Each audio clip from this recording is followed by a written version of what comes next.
विद्यार्थ्यांनो, माझे नाव माधुरी राजभर आहे। मी तुम्हाला हिंदी हा विषय शिकवणार आहे। आज विद्यालय तुमचं स्वागत करत आहे। आज जो आपला समोर व्याकरणचा धडा आहे त्याचं नाव काय आहे? लिंग। काय आहे तिचं नाव? लिंग। आणि हा लिंगाचा पहिला सीझन आहे। तर चला बघूया यामध्ये आपण काय बघणार किंवा काय करणार आहे। तर चला बघूया। बघा, आता आपण पहिला पाहणार आहे लिंग यांची परिभाषा। काय पाहणार आहे? लिंग यांची परिभाषा पाहणार आहे। तर लिंग की परिभाषा काय आहे? जिस पद पर पुरुष जाति या स्त्री जाति का बोध होता है किंवा ज्ञान होता है उसे लिंग कहते हैं। तर याबद्दल इथे दिलेले आहे की ज्या पद, बघा नीट प्रमाणे ऐकून घ्या, ज्या पद यावर पुरुष किंवा जाती किंवा यांची स्त्री यांचा बोध होऊन जात आहे किंवा ज्ञान होऊन जात आहे त्यांना आपण काय म्हणत आहे किंवा त्यांना आपण काय म्हणत आहे? लिंग असंही म्हणत आहे। परत सांगते मी, बघा इथे आपण काय पाहणार आहे? लिंग यांची परिभाषा पाहणार आहे। तर लिंगची परिभाषा काय आहे? जिस पद पर, ज्या पद पर, जिस पद पर पुरुष जाति या स्त्री जाति का बोध होता है उन्हें लिंग कहते हैं। काय म्हणाले आहे? ज्या पदावर पुरुष किंवा जाती या स्त्री किंवा जाती या स्त्री जातींचा बोध होऊन जात आहे किंवा ज्ञान होऊन जात आहे त्यांना आपण लिंग असंही म्हणतो। काय म्हणतात? त्यांना आपण लिंग असंही म्हणतो। कळलं की नाही? लवकरच लवकर सांगा। कळाले की नाही? लवकरच लवकर सांगा। तर याप्रमाणे असे दिलेले आहे। तर चला अजून बघूया। बघा इथे दोन विभाग दिलेले आहे। कळतं की नाही? तुम्हाला दिसतं की नाही? इथे दोन विभाग दिलेला आहे, अ विभाग आणि ब विभाग। अ विभाग आणि ब विभाग। बघा, लड़का खेळता है, इथे पहिला विभाग मध्ये काय दिलेला आहे की मुलगा खेळत आहे आणि दुसरा विभाग मध्ये काय दिला आहे? मुलगी खेळत आहे। काय करत आहे? मुलगी खेळत आहे। तर याबद्दल तुम्ही पाहणार की इथे स्त्री बरोबर दिला आहे आणि इथे जे आहे पुरुष बद्दल दिला आहे। तर याप्रमाणे मोर नाचता है आणि इथे मोरनी मोर को देखती है। तर इथे मयुरी जे आहे मोराला बघत आहे। तर याप्रमाणे इथे कुत्ता भोगता है, कुत्रा भोगत आहे, कुतिया भोगती है, कुत्री भोगत आहे। तर याप्रमाणे बैल घास खाता है, तर इथे गाय घास खाती है। इथे चूहा दौड़ता है, चुया दौड़ती है। सावा साप फुफकारता है, सापिन फुफकारती है। तर याबद्दल तुम्ही पाहणार की बा अ और ब विभागात किती कसं परिवर्तन दिलेले आहे। तर याप्रमाणे असंही दिलेले आहे। बघा, ऊपर के वाक्य में रेखांकित शब्दों पर ध्यान दो। तिथे काही रेखांकित शब्द आहे, तुम्हाला तिथे ध्यानपूर्वक द्यायचं आहे। जसे अ विभाग में लड़का, मोर, कुत्ता, बैल, चूहा और सांप अलग अलग प्राणियों के नाम है। इथे तुम्हाला काय दिलेलं आहे? अ विभाग मध्ये लड़का म्हणजे मुलगा, मोर, कुत्रा, बैल, चूहा, साप हे सगळं अलग अलग म्हणजे वेगवेगळ्या प्राण्यांचं नाव दिलेले आहे। तर हे पुरुष जाती के प्राणी है। हा सगळं कोण होता? पुरुष या जातीचा प्राणी दिलेला आहे। ब विभाग मध्ये लड़की, जसं ब विभाग मध्ये आपण काय पाहिले की लड़की, मोरनी, कुतिया, गाय, चुहिया और सापिन भी प्राणियों के नाम। तर हा सगळं जर आहे हे पण प्राण्यांचं नाव आहे। ये स्त्री जाती के प्राणी आहे आणि हा स्त्री जातीचे प्राणी आहे। तुम्हाला इथे दोन जातीचे प्राणी दिलेले आहे। फर्स्ट जे पहिला जे आहे तुमच्या पुरुष जातीचा प्राणी आणि दुसरा जे आहे स्त्री जातीचा प्राणी आहे, जे तुमच्या समोर दिलेले आहेत। कळतं की नाही? हो। तर अजून बघूया, चला बघा, व्याकरण में जाति को लिंग कहते हैं। व्याकरण मध्ये जातीला काय म्हणतो? लिंग असंही म्हणतो। इस तरह संसार के सभी प्राणियों को हम पुरुष जाति अर्थात पुल्लिंग और स्त्री जाति अर्थात स्त्रीलिंग में बांट सकते हैं।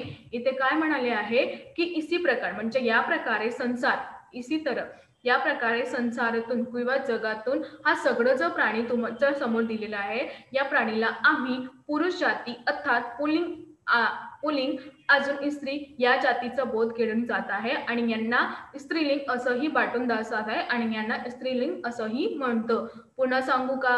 हो। चल बघा, या प्रकारे किंवा या तरीका संसार म्हणजे जगामध्ये प्राणी, जे प्राणी आहे त्यातून इथे हम पुरुष जाती अर्थात इथे जे पुरुष जाती आहे त्याला पुल्लिंग और स्त्री जाती तथा स्त्रीलिंग असं दोन भागातून बाटलेला आहे। पुरुषला पुल्लिंग आणि स्त्रीला स्त्रीलिंग अशा प्रमाणेही इथे बटवारा केलेले आहे असं त्यांनी सांगत आहे. कळतं की नाही? लवकरच लवकर सांगा. हो, तर चला अजून बघूया. बघा, हिंदी में लिंग के दो प्रकार आहे. इथे किंवा हिंदी यातून लिंगचा दोन प्रकार दिलेले आहे. कोणकोणता आहे? पुल्लिंग आणि स्त्रीलिंग. कोणकोणता आहे? पुल्लिंग किंवा स्त्रीलिंग. तर पहिला तुमचा काय आहे? पुल्लिंग. कोणता? पुल्लिंग. तर चला पुल्लिंग बघूया. जिस पद से पुरुष जाति का बोध होता है उसे पुल्लिंग कहते हैं. बघा, इथे काय झालं? खूपच सोपे आहे. पुल्लिंग. ज्या पदातून पुरुष या जातीचा बोध करून देत आहे त्यांना आपण पुल्लिंग असंही म्हणतं. पुन्हा सांगतं मी, नीटप्रमाणे ऐकून घ्या. ज्या पदातून पुरुष जातीचा बोध होऊन जात आहे त्यांना आपण पुल्लिंग म्हणतात. जसं लडका, मोर, कुत्ता, बेल आदी. जसं इथे तुम्हाला मी काही उदाहरण दिलेले आहे की लडका, मोर, कुत्ता, बेल आदी. तर याप्रमाणे आपल्याला हा माहीत जाणार आहे की हे कोणता लिंग आहे. हे कोणता लिंग आहे? पुल्लिंग आहे. कळतं? हो. तर चला अजून बघूया. बघा, दुसरं तुमच्या समोर आलेलं आहे स्त्रीलिंग. कोणता? स्त्रीलिंग. जिस पद से स्त्री जाती का बोध होता है उसे स्त्रीलिंग कहते हैं.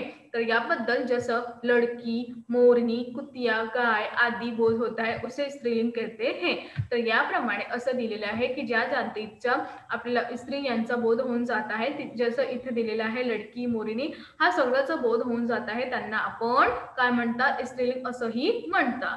कळतं की नाही? हो. आणि इथे पण दिलेलं आहे मोरनी. इथे काही दिलेला आहे शब्द, जसं तुम्हाला यातून करायचं आहे की यातून स्त्रीलिंग कोणतं आहे. तर मला असं वाटतं की इथून जसं दिलेलं आहे लडका, मोरनी, कुतिया, गाय, तर हा जे मोरनी आणि कुतिया आणि इथे पण दिलेला आहे हा सगळं काय आहे? स्त्रीलिंगचा आहे. कळतं की नाही? हो. तर चला अजून बघूया. बघा, निर्जीव वस्तुओं को भी उनके आकार, वजन और गुण के अनुसार पुल्लिंग और स्त्रीलिंग में बांटा गया है. जे निर्जीव वस्तू आहे ज्यातून जीव नाही त्यांना निर्जीव म्हणतात. जे निर्जीव वस्तू आहे त्यातून त्यांचा आकार, वजन आणि गुण यांच्या अनुसारही आपण पुल्लिंग किंवा स्त्रीलिंग यामधून बटून दिलेलं आहे. जसं पुल्लिंग यांचा शब्द आकाश, गाव, घडा, पत्थर, पहाड, फूल, बादल, मकान, मैदान, रास्ता, शहर, सागर आदी. तर याप्रमाणे हा सगळं कुठे येतात? पुल्लिंग बद्दल येतात. पुल्लिंग शब्द याबद्दल येतात. आणि स्त्रीलिंग मध्ये बघा, कलम, काली, गाड़ी, घड़ी, झील, डाली, दावत, दीवार, धरती, नदी, पहाड़ी, बदली, मटकी, सडक, सुई आदी. तर हा सगळं कुठे येतात? हा सगळं स्त्रीलिंग शब्दात येतात. तर याप्रमाणे निर्जीव वस्तूच्या पण आपण दोन प्रकार केलेले आहे, स्त्रीलिंग किंवा पुल्लिंग. आणि याबद्दल इथे जे शब्द दिलेले आहेत ते यांच्यामध्येही येतात. कळतं? हो. तर अजून काय आहे बघून घ्या. बता, आता आपल्या समोर आलेले आहे पुल्लिंग या शब्दांचा काही नियम आहे ते आपण बघणार आहे. बघा, पुल्लिंग शब्दों को स्त्रीलिंग में बदलने के कुछ नियम. इथे काय दिलेलं आहे? पुल्लिंग म्हणजे पुल्लिंग जे शब्द आहेत त्यांना स्त्रीलिंग रूपात बदलायचं आहे. तर यांचा काही नियम आपल्याला दिलेले आहेत. तर हा नियम कसा बद्दल दिलेला आहे हे आपण बघणार आहे. तर पहिला बघूया. आकारांत पुल्लिंग शब्दों को आकारांत में बदला दिया जाता है. बघा, अकारांत पुल्लिंग शब्दों को आकारांत में बदल दिया जाता है. बघा, जैसे बाल, बाला, शिष्य, शिष्या. तर याप्रमाणे तुम्ही बघणार की जे आकारांत पुल्लिंग आहे त्याला आकारांत शब्दातून बदलून जात आहे. दूसरा, अकारांत पुल्लिंग शब्द में ई का प्रत्यय जोड़ दिया जाता है. जे आकारांत पुल्लिंग शब्द आहे त्यामध्ये ई का प्रत्यय जोडून जात आहे. तर इथे तुम्ही बघणार की बालक, तर यांचं काय दिलेलं आहे? बालिका. तर याप्रमाणे तुम्ही बघणार की ई का शब्द जोडून बालकचा काय होऊन जात आहे? बालिका होऊन जात आहे. कळतं की नाही? सांगा लवकरच. कळाले? छान. आता आपल्या समोर आलेला आहे तीसरा. कोणता? तीसरा. बघूया. चला, कुछ अकारांत पुल्लिंग शब्दों के अंत में आणि प्रत्यय लगाना जाता है. इथे काय दिलेलं आहे? काही बघा, आपल्या समोर काय आलेले आहे? तीसरा आलेला आहे की नाही? हो.